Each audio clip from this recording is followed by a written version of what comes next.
Hello, good morning students. Myself Kuldeep Kaur, your social science teacher.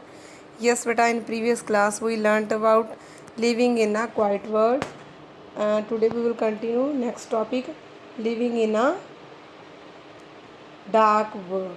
ठीक है बेटा, तो आज हम पढ़ेंगे living in a dark world. ठीक है बेटा, इस टॉपिक के बारे में कि डार्क क्या होता है बेटे.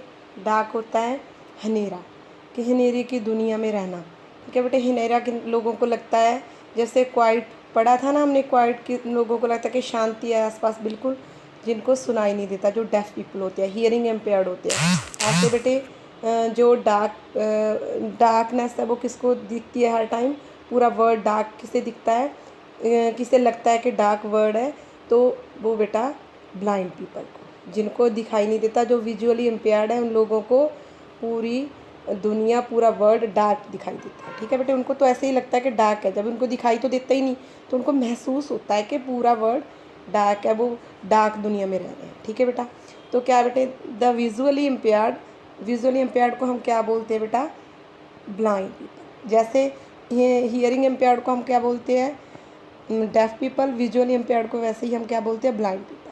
ठीक है बेटा, तो क्या बेटे, the visually impaired blind people learn to use their sense of touch to feel. तो बेटे वो कैसे लर्न करते हैं, टच करके, अपने सेंस से टच करके वो फील करते हैं. And anticipate, they read books that are different from ours. तो वो जो जिन लोगों को दिखाई नहीं देता वो भी तो लर्न करते हैं, वो टच करके करते हैं. And they read books that are different from ours. वो बुक्स पढ़ते हैं वो हमारी बुक्स से अलग होती है. The pages of their books are thick and have rows of raised dots. देखो बेटा, ये भी मैंने आपको बना के दिखाया था. तो ऐसे ना उनकी बुक्स अलग तरह की होती है, उनके पेज थिक होते हैं और उनमें ऐसे डॉट्स बने होते हैं, ऐसे डॉट्स. वो डॉट्स के ऊपर टच करके मतलब पहचानते हैं, उनको टच से फील होता है ना, तो टच करके वो क्या करते हैं, तो टच करके महसूस करते हैं. तो इसीलिए उनकी बुक्स में जो रोज़ होती है, लाइनें होती है, लाइनों में डॉट्स ऐसे रेज करे होते हैं, उठे उठे हुए डॉट्स होते हैं. These books are written in Braille. उस लैंग्वेज को क्या बोलते हैं, Braille. These books are written in Braille. किस में लिखी होती है बुक्स, ब्रेली में. They touch these dots and recognise the written word. वो बेटे इस ऐसे उसको टच करते हैं, ऐसे टच करके फिर उसे समझते हैं कि डॉट में क्या लिखा हुआ है, कौन सा अक्षर बन रहा है. ठीक है बेटा, तो दस they read by running their fingers on them. तो वो ऐसे डॉट्स के ऊपर अपनी फिंगर्स को ऐसे रन करते हैं, ऐसे ऐसे, फिर उनको महसूस करते हैं कि क्या लिखा हुआ है. ठीक है बेटे, तो फिर वो रिकोगनाइज करते हैं उस अक्षर को. डू यू नो में क्या लिखा हुआ है बेटा, Braille was invented by Louis Braille. जो एक व्यक्ति है जिसकी पिक्चर बनाई हुई है, लुइस ब्रेली जिसका नाम है. एक एक्सीडेंट में उसकी आई साइट चली गई थी, उसकी आंखों की देखने की शक्ति चली गई थी. He had great interest in reading, पर उसका बहुत ही इंटरेस्ट था रीडिंग में. Which persuaded him to find the ways of reading and writing. जिसने उसको मोटिवेट किया, परस्यूड किया कि उसकी रीडिंग के इंटरेस्ट ने, कि उसने रीडिंग के लिए और राइटिंग के लिए कुछ चीज़ें फाइंड आउट की. Finally he introduced a way to read and write by touching the raised dots on paper.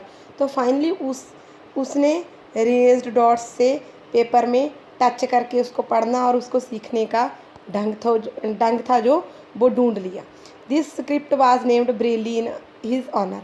तो उसी के ऑनर से इस स्क्रिप्ट को, जो डॉट्स की लैंग्वेज होती है, उसको क्या कहा जाता है, ब्रेली लैंग्वेज. ठीक है बेटा, लुइस ब्रेली के नेम से इसका नेम पड़ा था. द हियरिंग इम्पेयर्ड और visually impaired children deserve our understanding not pity. देखो, जो हियरिंग इम्पेयर्ड है, डेफ पीपल है, डेफ बच्चे हैं, और विजुअली इम्पेयर्ड है, तो जो ब्लाइंड चिल्ड्रन हैं, उनको हमारी अंडरस्टैंडिंग की ज़रूरत है, हमारी पिटी की ज़रूरत नहीं कि हम उनके ऊपर दया करें कि हाँ ये तो बेचारे देख नहीं सकते, सुन नहीं सकते. तो उनको हमारी क्या ज़रूरत है बेटे, अंडरस्टैंडिंग की ज़रूरत है. इसीलिए हमें उनको समझना चाहिए एज़ कम्पेयर टू हम उनके ऊपर पिटी करें, उनके ऊपर तरस करें. They do not have ability to hear with their ears or see with their eyes. देखो, उनमें एबिलिटी नहीं है, योग्यता नहीं है वो अपनी आंखों से देख सकें और अपने कानों से सुन सकें. But they can guided to move around on their on like other people. पर हम उनको गाइड तो कर सकते हैं ना। अगर हम उन्हें गाइड करें कि वो इधर उधर घूम सके जैसे कि नॉर्मल पीपल कर सकते हैं, तो हमें उनको गाइड करना चाहिए, उनको अंडरस्टैंड करना चाहिए उनकी फीलिंग्स को। They can study and work hard at different occupation profession. Occupation क्या होती है, प्रोफेशन क्या होते हैं, काम, ड्यूटीज़ उनकी। तो ऐसे वो लोग स्टडी भी कर सकते हैं, वर्क हार्ड भी कर सकते हैं, मेहनत कर सकते हैं अपने कामों में, अपने प्रोफेशन में, अपने ऑक्यूपेशन में, अपने कित्तों में। They can prove to be useful member of a society. ऐसे करके वो भी टैलेंटेड होते हैं।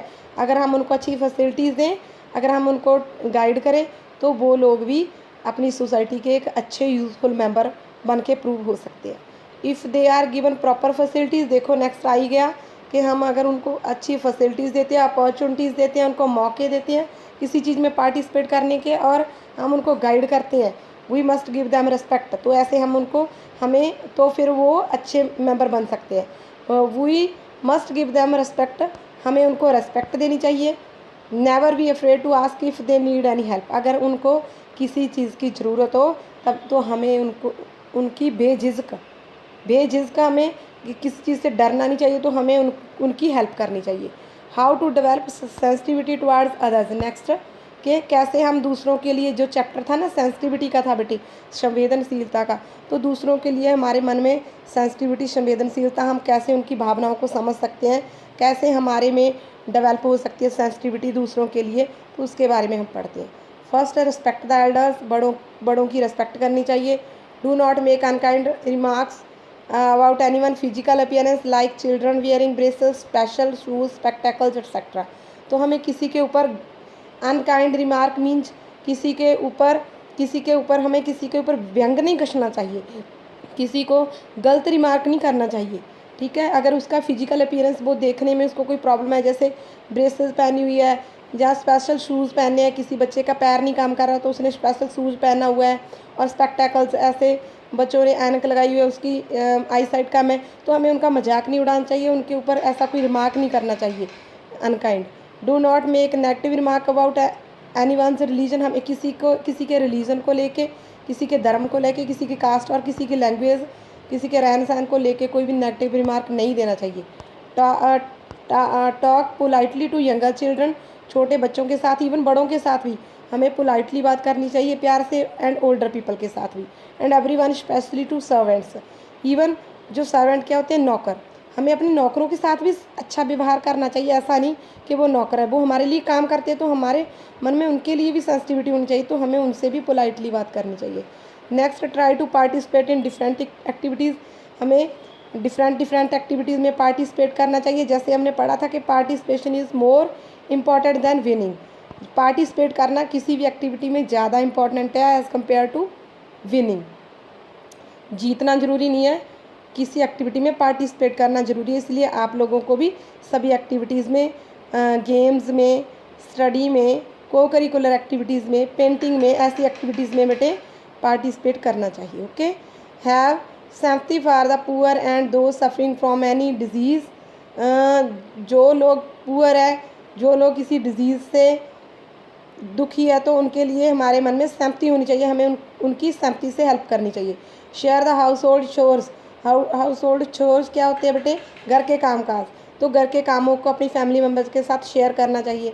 लर्न अबाउट मेडिटेशन, तो हमें मेडिटेशन करनी चाहिए, योगा करना चाहिए। It develops an ability to handle stress, तो मेडिटेशन जैसे कि हमने देखा था कि मेडिटेशन क्या है, मेडिटेशन योगा जिससे हमारी स्ट्रेस रिलीव होती है, तो वो हमें करनी चाहिए। ओके बेटा, ऐसे हम दूसरों के लिए सेंसिटिव हो गए, हमारे में सेंसिटिविटी डेवलप होगी, हम एक अच्छे गुड मॉरल वैल्यूज़ वाले, एटिकेट्स वाले अच्छे सिटीज़न बन सकते हैं। देखो नीचे क्या लिखा हुआ है, good citizen are after all made at home.